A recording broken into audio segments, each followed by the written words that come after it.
The special counsel's Russia probe will return next year, but now it's the FBI that's coming under mounting scrutiny, and for unexpected reasons. This week, FBI Deputy Director Andrew McCabe went before two House committees behind closed doors for official grillings over the Russia probe. But it's the FBI's handling of the Hillary Clinton email scandal that's suddenly coming into sharp focus.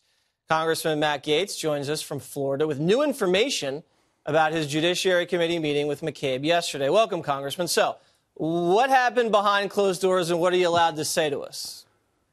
Well, Jesse, this was the first in what will be a series of confidential interviews that we'll be having with key witnesses that had a front row seat to the exoneration of Hillary Clinton, which seems to depart from the standard practices and procedures. So I can't share with you the specific questions or answers. I can share with you my reactions to them. And I can tell you three things that have been confirmed for me. First, Hillary Clinton absolutely got special treatment. Her process departed from the standard process most Americans would face. Second, she received that special treatment because she was a candidate for president. No other reason.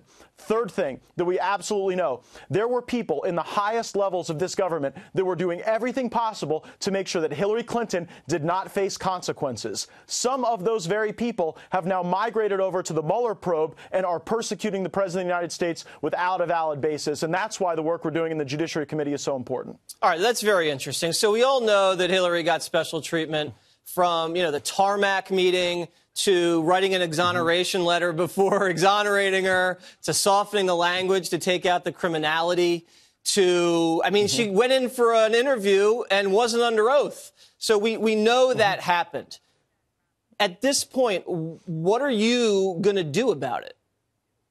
Well, we have to change the laws so that this can never happen again. We've also got to find out whether or not some of the bribes paid to the Clinton Foundation are actively disrupting the policies and priorities of the United States on a going forward basis. And until we have a thorough investigation of the potential bribes that the Clinton Foundation took and then the actions that fell as a consequence of those bribes, I fear that we won't truly know the depth of the corruption in the last administration. But we've got to change the laws so that never again can we have a circumstance where someone gets special treatment because of their political status or because they're a candidate for high office. That is not the blind lady justice that we promised the American people in this country under our Constitution, Jesse. I agree with that 100%. So are you calling for a new or second special counsel to investigate Hillary and the foundation and all that?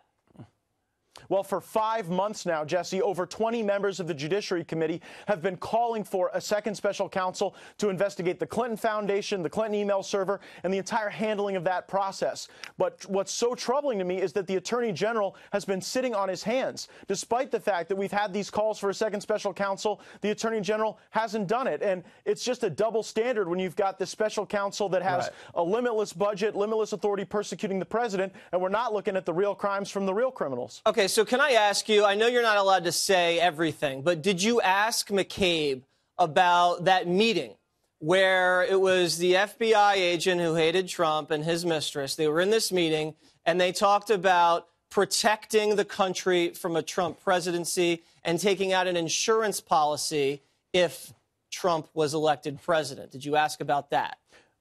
Well, Jesse, I can't go into the specific questions asked and the answers provided, but I will say that when you look at the commentary from the mainstream media on that, they're just spinning because they have no idea how to explain it. But the American people All right, listen, I'm going to assume that you asked about that because that is huge. I would assume that you did. Now, this is just breaking. I don't know if you know about it, but it looks like James Baker, who was the top lawyer in the FBI, was just reassigned. Turns out they found he had contact with this left-wing outfit, Mother Jones and David Corn. And 2 weeks later, after he had contact with them, they break the dossier story. Seems really suspicious. Yeah, I don't think James Baker is a lawyer in this fact pattern anymore. I believe that Mr. Baker is a witness. And because he's a witness, I think he very well may be one of the next people called before one of these committees conducting a fact-based investigation, because certainly we've had at the very highest levels of the FBI and the Department of Justice a number of contaminating events that erode the American people's confidence in the unbiased nature of these critical institutions. Well, it seems like the more people investigate, it's the Democrats that look guilty of corruption, not Trump. But we'll see.